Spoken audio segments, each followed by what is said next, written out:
business for 50 years with charted records and five decades hit records. I've had 20 top 10 singles, about 10 or 15 top 10 albums. You know, a note on Beale Street, inducted into the Memphis Music Hall of Fame, into the R&B Hall of Fame. Part of our uniforms and the Smithsonian Institute. Mm-hmm. Um, Recently honored with a street named after me here in Memphis, Tennessee, as well as I am also Dr. Larry Dodson because I was bestowed with an honorary doctorate from HBCU here at Lemoyne on College. So all these things make up Larry Dodson. Larry D Yeah. is the new guy who, after retiring in 2017 for a year and a half, I re-emerged on the scene and with the new label, Music Moves Records, which my son and I run. And this is the first single called I'm Good. I'm out there now and it's climbing the charts. So I created that I created Larry D as a new brand for me. So that kind of distinguishes the two of us. You know, well, we all the same guy though. Okay. Yeah. Okay. So, can you give us a brief history of your background and how you got started in the music industry? I professionally I joined the Barcades after being asked to join in 1970. Mm-hmm. The Barcades prior to that had a really good streak of luck. Their very first recording was called Soul Thing. It was number one in Memphis and all over the world. It's a very big record. They did that while in high school, but it was an instrumental band. I formed a group in high school called the Temprees, Okay. and they went on to make music even after I left the Temprees in 1972. They came to Stax Records as well, Okay. and they had hits like Dedicated to the One I Love, Love Maze, Love Between a Boy and Girl. They were kind of like called the Love Men, but they've had about five big records all after I left, you know. Okay. So we were all sharing success at the same label, which was very cool for us. How many members was it? It was four members. Yeah, it was myself, Jasper Jabbo Phillips, Delwan Calvin, who had an incredible tenor voice, Mm-hmm. like Eddie Kendricks, and Harold Scotty Scott. Okay. Yeah. Okay. Well, it's such an honor to be interviewing you, and basically, you're one of the most influential funk and R&B band lead singers of the Barcades, and most people, including myself, consider you an icon. With that said, what does being an icon entail with you? Well, I mean, first of all, an incredible distinction to have and be called an icon. Because when I use the word, I talk about people like Sly Stone, Mhm. George Clinton, Prince, you know, just people who have done so many wonderful things and have been so instrumental in whatever genre of music they've chosen to be in. So to me, it means that I'm respected by my peers. I've obviously have been made my mark in music. I've had obviously a great impact on the music business, both from the music side and from the business side. I've owned labels, record labels. We still run a very distinguished and well thought of booking agency since 1999. I've had a record label 2003 for Mhm. many years. We've kept Memphis music alive, and now with this new record label, Music Moves, which my son and I run, it's just fourth quarter for me in my career. To be around this long, man, and to have done so much in the music field. I Googled myself one day, and I had never done that. You know, it was amazing. I've been around the block once or twice. Yeah. So the things that you put on the internet now, you're like, wow, I did that. There Wow. you go. There you go. There you go. I did Yeah, like did I do that? Right. That's right. that. I'd Okay. never done it. I'd never done it. It just one night I was working late. I said, "Let me do this. Let me just see what's going on. What have I actually done?" You know, because Yeah. it's I did the interview the other day, and a guy said something to me. He said, "It's hard to see it and be it at the same time," Mm, and that stuck with me. And he's so true.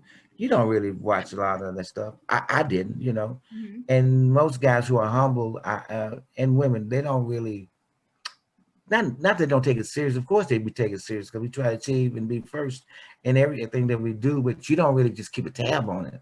You know, Yeah. you're so busy in the moment of doing things and getting to the next place. Hmm. Yeah. Okay. So, can you tell us a little bit about your life outside of your music and career, like your family? I know that you've been married. I read that you have been married for 50 plus years. Like how many kids you have, what your hobbies are. I don't know if you like golf or fishing or I don't know what you do Well, outside of music. you know what? I've been married to a wonderful woman who for 50 years, Marie, and I joined the Marquez in 1970. I got married in the same year. I got married. I joined the Marquez in April of 70, and in August of 70, I married her, and we had absolutely nothing. No place to stay, Really? nothing, no money, nothing but the two of us. And we've been together ever since, man, through all the peaks and valleys of my career. She's an incredible woman. I'm so blessed. I love her now more than I, ever thought I could, Mhm. That says a lot, for a relationship. I have two kids, my son, Larry Jr., who handles my day-to-day business. He's my business partner. Okay. All of our businesses are family business. The booking agency, the record labels. I have a whiskey in the whiskey business, the liquor business. So that too is my liquor whiskey is called Guidance Whiskey, Okay. and that too is family oriented. My daughter was born Down syndrome, Okay. and she's so much of a success story till it inspired me to do my second book. My first book was my life story, and the band plays on. Maybe we'll talk about that later. Okay. But the book that we're working on now is called Keep Looking Up When It's Down. It's all about our journey Okay. of reaching, of raising a mentally challenged kid who was our first kid. I was 19 when she was born. We didn't know anything about Down syndrome. How old is she now? She's 49, and Oh, she really? Okay. was not supposed to live past her teens. So said the medical community. But man says no, God says yes, and so this book is going to be so therapeutic for people who have been in my shoes, or perhaps Mhm. have kids or somebody in the family who is challenging another way. You can get through it. That's why we say keep looking up when it's down. Definitely. That Amen. publisher came, they beating us up. They said, please finish this book. They read some of it. Mhm.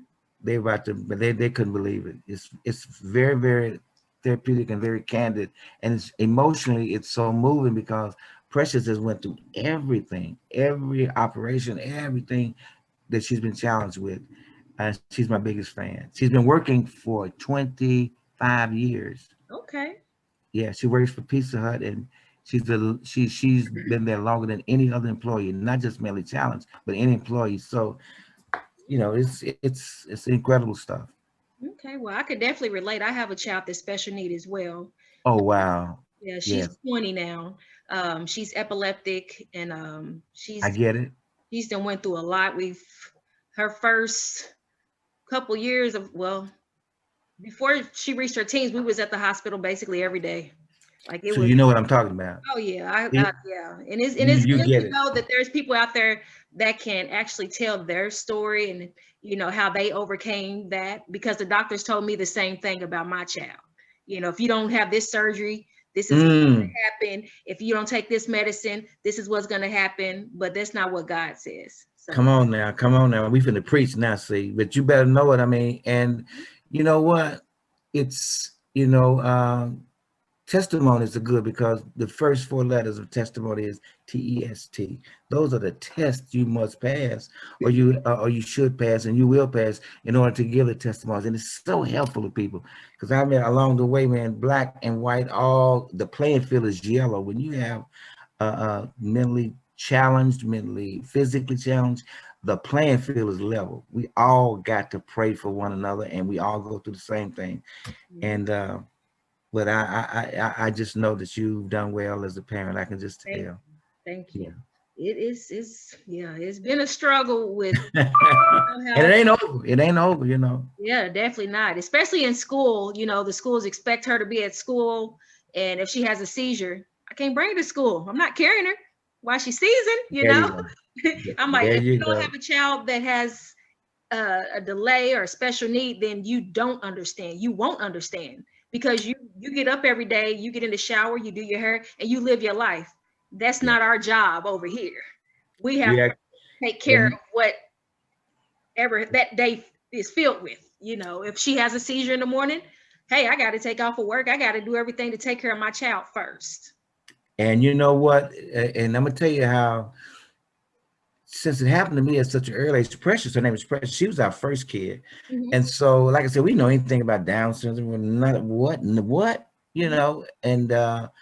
but we knew she was our child, and no matter what. But and I was about to say, my point was we had to get out of the spotlight. I had to get out of the spotlight. My wife did, and that's the first thing that happens. It has made me a humble person, though. I've always been second to the needs of my child and my family, and it will always be that way. It happened to me early in life, and it's made me a better person. Mhm. Okay. Well, that's a great thing to hear. I'm glad we can relate to, Yeah, man. hey, Yeah. I have to talk to you after this. You better know it. I'm available. Okay, so I see that you've been rewarded and earned 20 top 10 singles, 10 top 10 albums, 5 gold albums, and 1 platinum album. Mm-hmm. And the 30 albums that you recorded with the Barcades. How does that make Yes. you feel? Like that's definitely your passion. Like it shows with your performances. It's been an incredible journey. I wouldn't trade it for anything, through the peaks and the valleys. And I share it and I talk about it in my book, And the Band Plays On, which is my life story, which a lot of my book was written in real time, right up until the time that I actually retired. I talked about it and I was able to do and write the book all the way up till I retired, to my last performance here in Memphis, Tennessee. And I retired for about a year and a half, just not from the band, just but from music, period. Because, like I said, my wife and I just we had plans to do other stuff, just Yeah. some real romantic stuff, and take Precious around the world. Mhm. And I'd done well financially, so it wasn't anything I had to do. But I missed it so much, man. I missed it so Yeah. much. But I feel great having had. There's not but a few groups that have made as much music. You start talking about OJ's, the Whispers. I think Kool and the Gang have shared as many years in show business as we have. Maybe Earth, Wind, and Fire, but the Dales. I had it's just a lead group that have been had that much music, that many albums. 30 albums is a lot. That's a lot of That's music. a lot of work. It's a lot A of lot of a lot of hours. work. A lot. Yeah. Okay, so was there ever a time that you may have been overwhelmed and wanted to give up and said, no, I got to keep going. I got to finish what I started? Oh, sure. Well, let me say, quit. No. Um, reevaluate. Hmm. Yes. Okay. Never wanted to quit. We've never, through all the challenges that we've had, the original group, before I joined, 4 of the members were killed with Otis Redding in a plane crash. Uh, it took 4 of the lives of them. Four, it killed 4 members died in that plane crash with Otis Redding. Because understand, the Barcades were like the band that played on all of the musical stacks, Hmm. other than Booker T and the MGs. They were the first 5 albums with Isaac, which did include Shaft, Hot Blooded Soul, Albert King, The Emotions, The Dramatics, Johnny Taylor, Rufus Thomas, Wilson Pickett, Sam and Dave, Otis Redding. All of that music was in the latter years of Stax was the Barcades. So Okay. we, it's been a wonderful ride, man. It's been we're trying to get somebody now, and somebody's right now trying to talk to us about um, movie biopic, like New Edition had, and Bobby Brown telling our whole story. Hmm. Unsung came close when they did Unsung piece on the Barcades. They did 48 hours of interviewing us. It was so difficult for them to edit it down because our story of the band is it's filled with Amazing story. tragedies. Yeah. It's incredible. It's incredible. Even before I joined. Hmm. So that's something that we're really looking forward to happening. Okay. Okay. Well, I hope it all works out. It will. Okay. So can you tell us about your new R&B album, the single that you recently released, or like what platforms can we hear it or purchase it? Right. So my new single is the first single of my solo career. Okay. It's on Music Moves Records, which, as I said earlier, is that's a company that was formed, and it's Okay. my son Larry Jr. and I run together, along with my wife Marie. Okay. Um, it's running up the charts, so I worked hard though. Uh, my producer is the same producer who has done just a lot of incredible music with Charlie Wilson, who is my friend, my dear friend. Okay. Charlie and I are real good, real close, real close. Love his music too. Yeah, absolutely. So same producer. So he's doing my album so far, and I guess I can tell you the name. The album is called Yours Truly, Okay. Larry D. Okay. Okay. Yep. I'll be finished with it soon. My next single, I've already cut it. It'll be out. I'm Good is just starting to blossom now, So I won't need my next single till the summer. Okay. But the album will be finished by then as well, because Mhm. I know my fans gonna be beating me up, for a full length album. They love the single, but they want 10 or 12 songs to digest. So I'm gonna give it to them. Okay. So the you said I think I seen something about your label is there was a name in there called La Marie. La Marie's Entertainment is our You? booking. It's our Okay. booking agency. So We've that's you had and that your since wife. 19. Yeah, La Marie's. Yeah, Okay, yeah, yeah, yeah. yeah. I And was my like, wait son, a minute. my son is his name is Larry Jr. So, and you Okay. know what? He got married on the same day that Marie and I did. So we share anniversaries as well. We Okay. not only share names, we share our anniversaries as well, Okay. which is very, very cool. Okay, cool. So before we get to the other questions, I'm Hmm. so anxious. I just gotta ask. I'm putting you on the spot. Can It's you sing okay. a snippet of your song, or one of the favorites that you really like or love the most, a classic or whichever one, it doesn't matter. I just want to hear you sing. Wait a minute. You want to know one that I like? No, I want you to sing your. Oh, get out of here. You gotta be real good to me. We gotta come back to that one. Okay, okay. I told That's you at it's the on the spot. that's at the interview. That's at the end of the interview. But you know Okay. what? I'm gonna tell you, here's one that I didn't mention this to you, but there was a period we didn't have records out for a while. And then Jazzy Faye, who is James Alexander's son, Hmm. we beat him up and beat him up. Said, man, you got to produce a record on us. And he did. It's called Grown Folks. It was number 10 in the nation. It revived us. And it goes, I really want to hear your voice. I really want to see your face again. Looking at your picture now. Should have been my lover. That's the first part Okay, of it. I So you believe got I a little bit out can of see me. the video. I told you I That was. was a big record. It was a big record for us. It brought us all the way back, man. Okay, okay. Well, thank you so much. No problem. No problem. Okay, so looking back and listening to your music and watching your performances definitely shows that you put your heart and passion and soul into your work. What was your inspiration behind making such great music? We had a great producer from the very beginning. His name was Alan Jones. Hmm. He passed a few years ago, but he brought out of me stuff I never knew was inside of me. Understand, the Barcades was an instrumental group, Yes, sir. and when I joined, I had no idea they wanted a singer, Hmm. because they were very successful not having a singer. So I excuse me, I thought about it and I said, well, this is a chance of a lifetime, but I didn't really think I could really do it. I didn't know how good I was.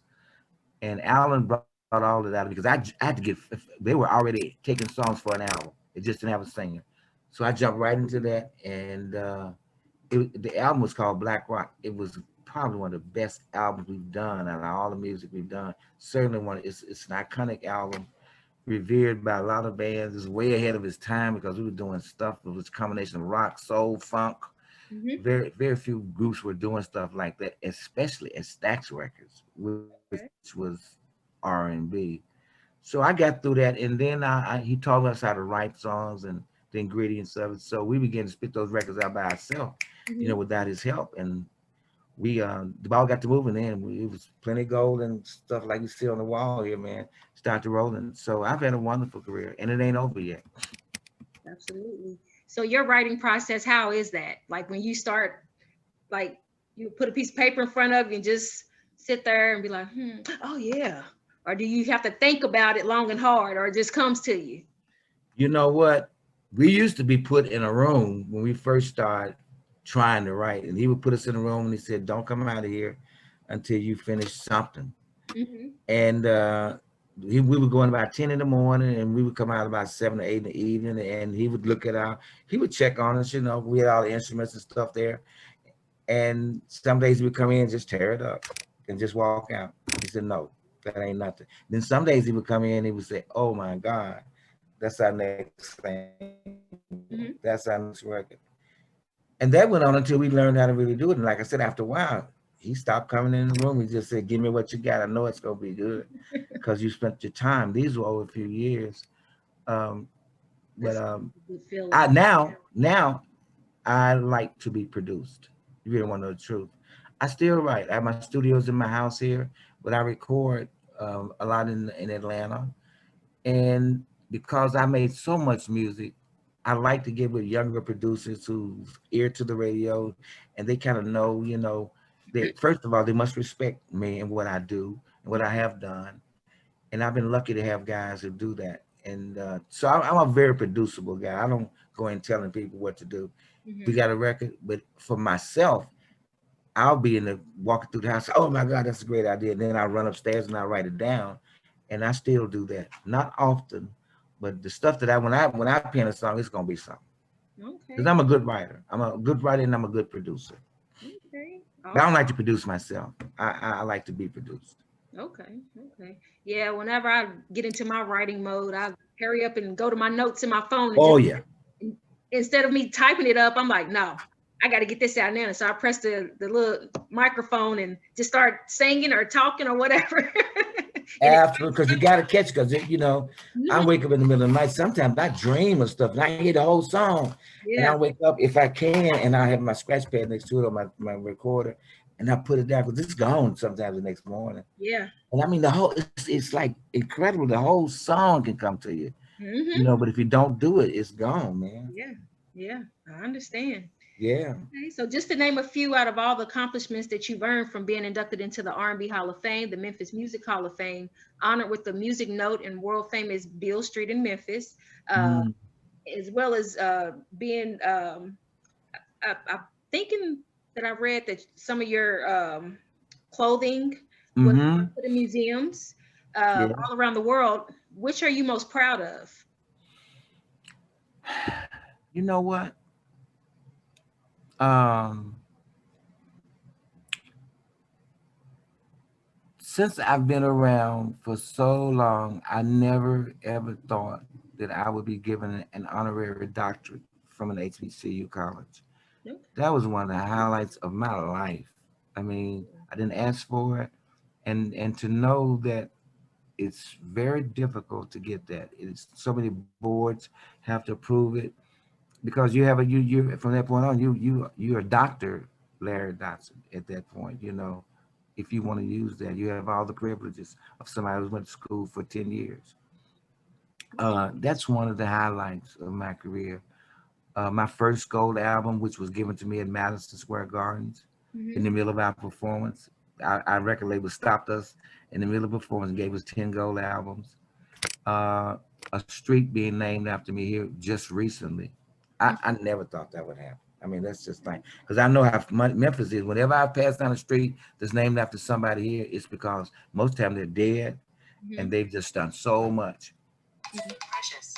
So I know what that means.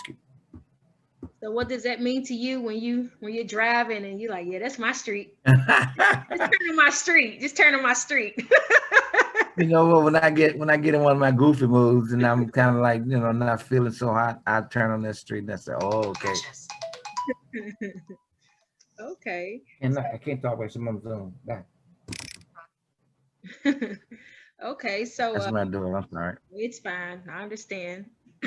So I believe I saw that you teamed up with a friend that founded a whiskey that you had mentioned earlier, about Yeah. Guidance, the Guidance brand. It's called Guidance Whiskey. About 3 years ago, it'll be 3 years in December, a black-owned business. Actually, my son turned me on to the guy. He was an alumni of his from MTSU College, Mm-hmm. and they had started a liquor, and it's called Guidance Whiskey. I tasted it, and they needed somebody of some stature. They needed a celebrity to be the spokesperson, and offered me a minority ownership in the business. And it's been first thing was it was in great whiskey. I mean, it was a great and top shelf whiskey, and it's black owned business. And they made me be what they call the captain, so that's my Okay. hook. And it's been great. It's been great. A great business. I've enjoyed my ride because it's a good product. Mm-hmm. Women love it, and by choice, women don't really drink dark liquors, Mm-hmm. not especially not whiskey. But I mean, we've had tastings and different things off for the last 3 years, and they taste it, and it doesn't make you frown and look ugly. It's very, very smooth. Yeah, I'm telling you. How you take that drink and then you go, oh, this one doesn't do that. Okay. So, what was Yeah, your first facial expression when you took the first sip? it was like, okay, Okay. all right. It wasn't that. It Yeah. wasn't.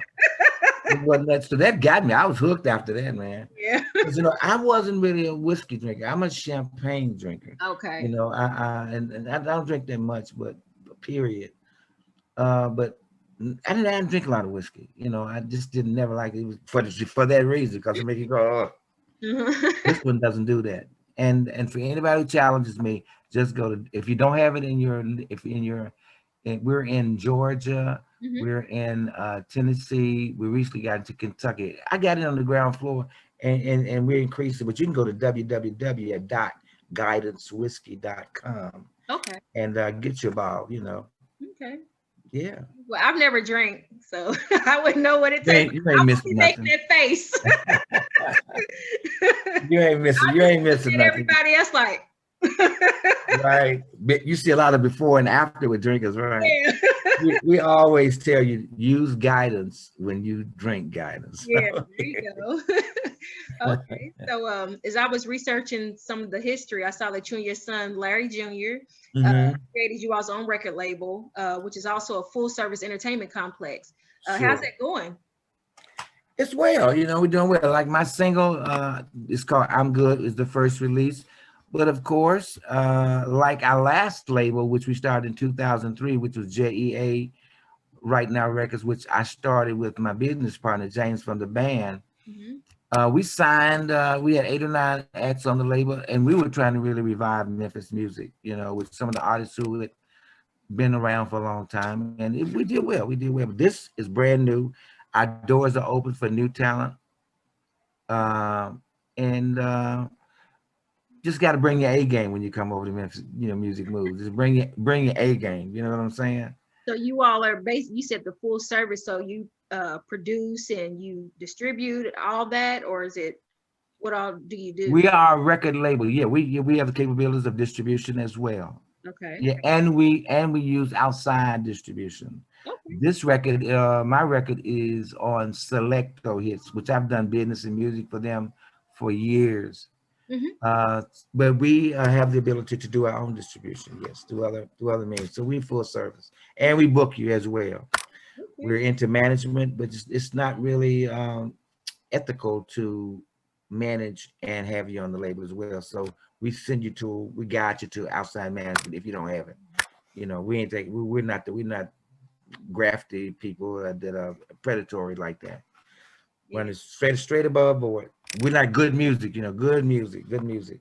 Yeah, I used to do music, but everybody wanted me to get up on stage and stuff. That's just not for me. I've I been heard you say you're right. So I was about to ask you about I that. write a lot. So I have so much music. really? Oh yeah, I tablet fulls of music, and I've recorded some music. It's on SoundCloud. Okay. I guess I got that old school feel.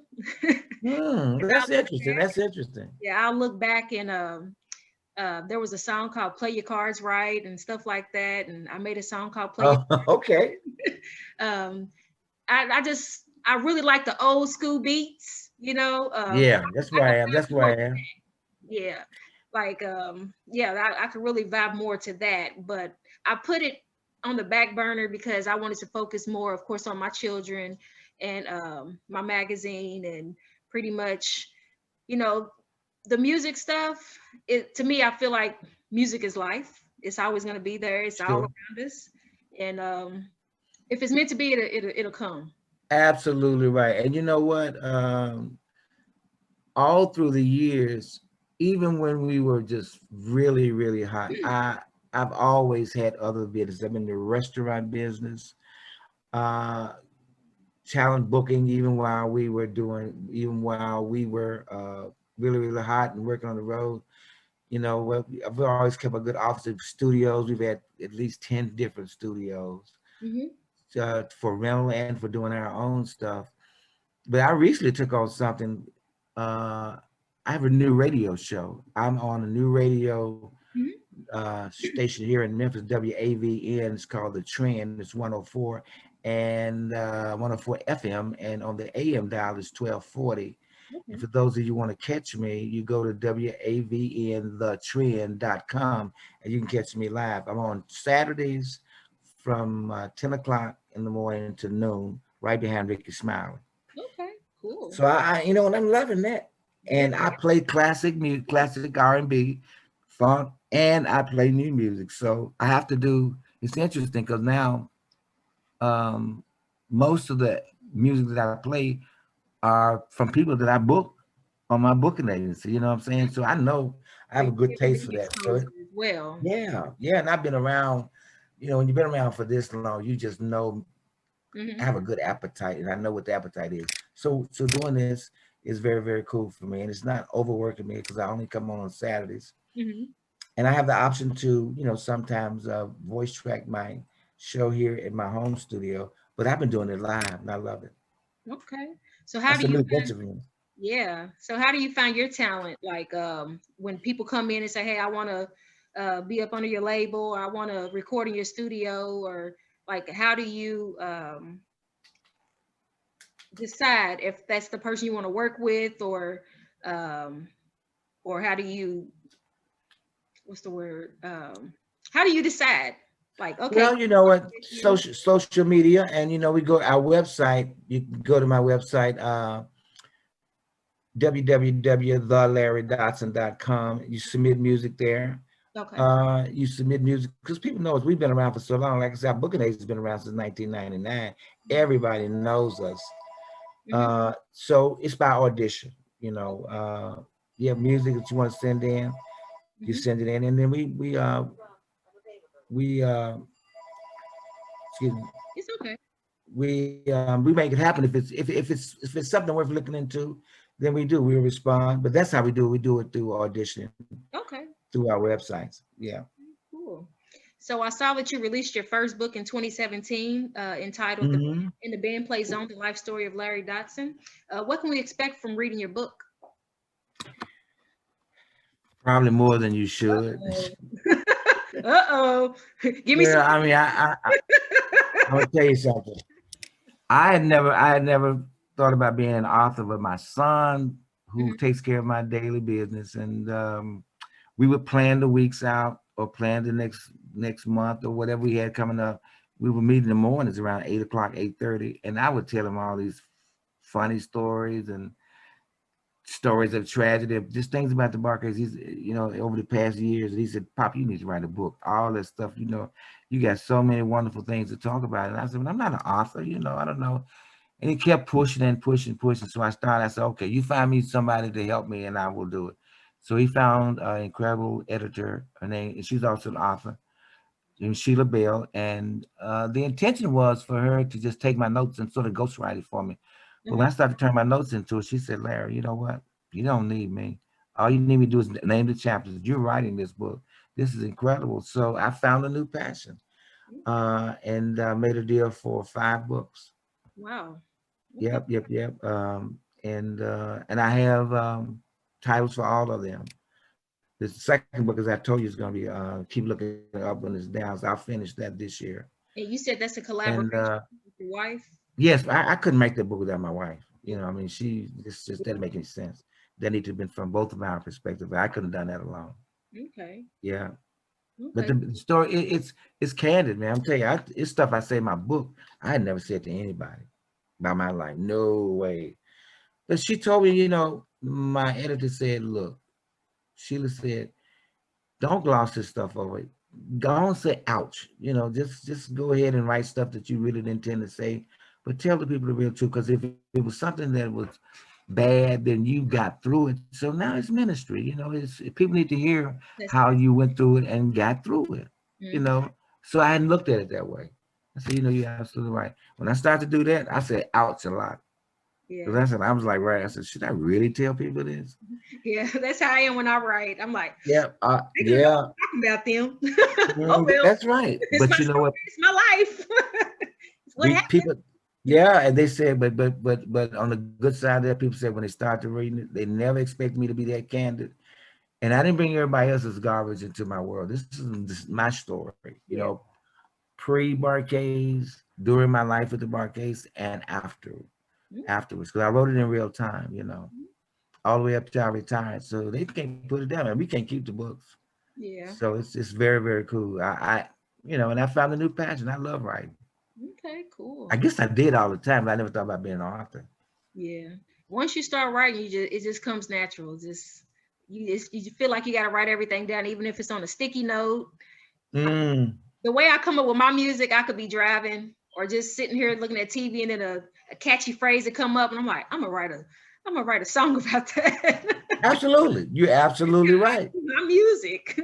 And I mean, there's a lot of music that I've done that nobody's even heard but my kids. They're like, Mom, oh my gosh, that's hot. You need to put that out. And I'm like, I'm too old. They're like, no, you're not. No, you're not. I'm And like, you know, I'm too scared. They're like, you better do it. They say I make up too many excuses. and I'm much older than you. Trust me. All you got to do is just do it. But you do need somebody to encourage you sometimes, because I Yeah. don't write nearly as much as I used to. It's not because I can't. It's I'm just doing. I do so much, and I have so many. We so involved with HBCUs and with mentally challenged kids, and I'm cut up in so many different ways, and I love all of it, you Hmm. know. And now taking on radio, luckily for me, the COVID, not the COVID itself, but because I'm not moving around, I have a lot more time to do things. Okay. You know, you know, the COVID has been horrific for us, you know. But I tell people, you know, faith before fear, you know, nothing's new to God. All this is something that will pass. And to me, I'm gonna tell you something. I look at it and I tell my son this all the time. It's a glass that most people say is half empty. I look at it and I say, this is a glass that's half full. There's still opportunity here. And every day that God enables you to get up again, you got a chance to make a difference somewhere, Hmm. somewhere. Definitely. So I read that you received an honorary doctorate degree from Lemoyne on College. Mhm. Congratulations again, Thank you. Dr. Larry Dodson. There you go. There you go. That's the guy. Uncle Larry. Yep, yep, yep. See, for you, it's Uncle Larry, though, right? Uncle Larry for you, okay? I also read that you support the Alan Jones Marjorie Behringer Barkay Scholarship. That's the scholarship that we have that supports the HBCU Lemoyne on College here in Memphis. Okay. You Big gotta college? go to that school. Is that a It's a pretty very, big college? it's a big, yeah, it's well, you know, it's not a huge college. I guess as colleges go, it's a smaller college, but it's very, very good. Mhm. And we started out sending just one kid. Now we send at least 5 kids every year. Cool. Yep. And it's not for kids who are really, really bright and smart. It's Hmm. kids of average abilities, you know, because Yeah. kids who are smart get scholarships anyway. Hmm. These are for kids who really need the help. Okay. Okay. Well, Yeah, that's good. That's good stuff. Okay. absolutely. So, what's next for Mr. Larry Dotson, aka Larry D? You know what? Probably one of the only things that's on my bucket list that I have not done. I am a Did they I say am Larry? Yeah. I'm a closet case actor who's never had well, I have to take that back. I was in one privately funded movie called Memphis. As a matter of fact, it's on YouTube. No, it's on Netflix. It's on 3 different networks now. It's called Memphis. Okay. Horrible movie. But I got I not done well at all, but it was shot here. In fact, some of the scenes were shot in my home and in areas near my home, but it was a low budget movie. But it gave me the experience, And I get a little age appropriate parts here and there, some one-liners and stuff. But that's something that I would, before I get too old, get an age appropriate part, something that I can play where I played myself in my own age. Okay. I just missed a part in the movie they're filming here. They decided in the very end to give it to an Hispanic person.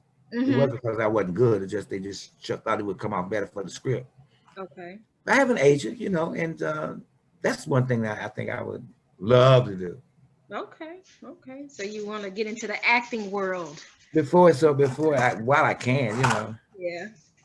Yeah, Well, hey, yeah, you already got the whole booking agency and you got the studio. Well, that's a whole nother world. That's a world that I don't really, out of all the things and accessibilities I have, none of which would help me there, except for the PR part. I have a good staff, a good office. Once I had something to boast about, but that world is strictly, the movie world is quite different. It's hard, it's long. Yeah. I had a part that was not a speaking part in a series they were shooting in Memphis called Bluff City Law. It came on for 2 seasons. Oh, it came on for 1 season. They didn't get picked up. My son had a role in it as well. Okay. But it's long, man. It's long. It's like shooting videos.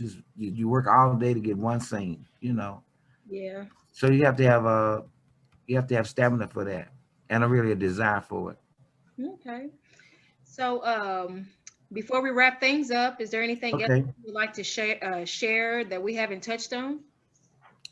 Well, I just want to let everybody know that I am on the radio now, WAVNTheTrend.com. You catch me live. I'm on Saturday mornings from 10 o'clock to 12, playing the best of classic R&B and new music.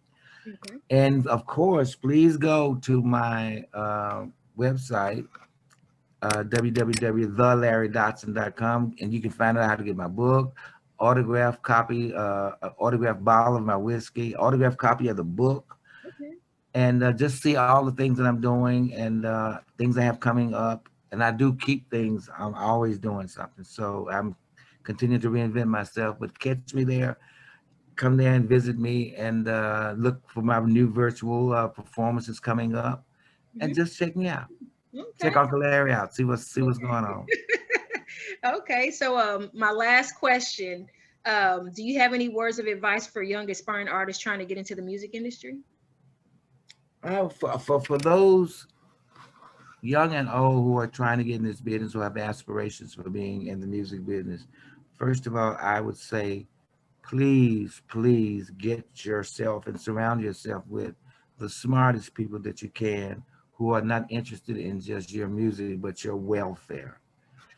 Get good guidance, what I call wise counsel. And the other thing I say is faith before fear. And it's hard to get tripped up if you stay on your knees. Okay. Okay. You get that one? So those are your words to live by, or what's those are my words. Most of them come from my housekeeper, who past housekeepers, because most of them are older women, and I just sit with them and talk, man, just to get that wisdom. I love wise counsel. Okay. So you said housekeeper, can I borrow one? Look, I'm gonna take a shot of the whiskey. Can I borrow one? Oh yeah, there you go. Yep. And I can write stuff down. Like I told you the other day, I was doing a Zoom 2-hour interview with Kiss He said something. He said, Larry, he said, you know, did you ever think you were going to be this, that, and other? He said, and I said, I don't know. He said, you know what? You know why? Because it's hard to see it and be it at the same time. And I wrote it down right then. I love thought-provoking things that keep me on my toes. Okay, so do you want to sing another No, I don't. something classic, Uncle Larry? No. Yeah, attitude is what describes you. It's been a delight. You are delightful. You asked some really good questions, and I hope you had as much fun with it as I have shared. Okay. Thank you so much. All right. And I'm Uncle Larry. Remember that now. Okay. Yes, sir, Uncle Larry. Whatever, whenever.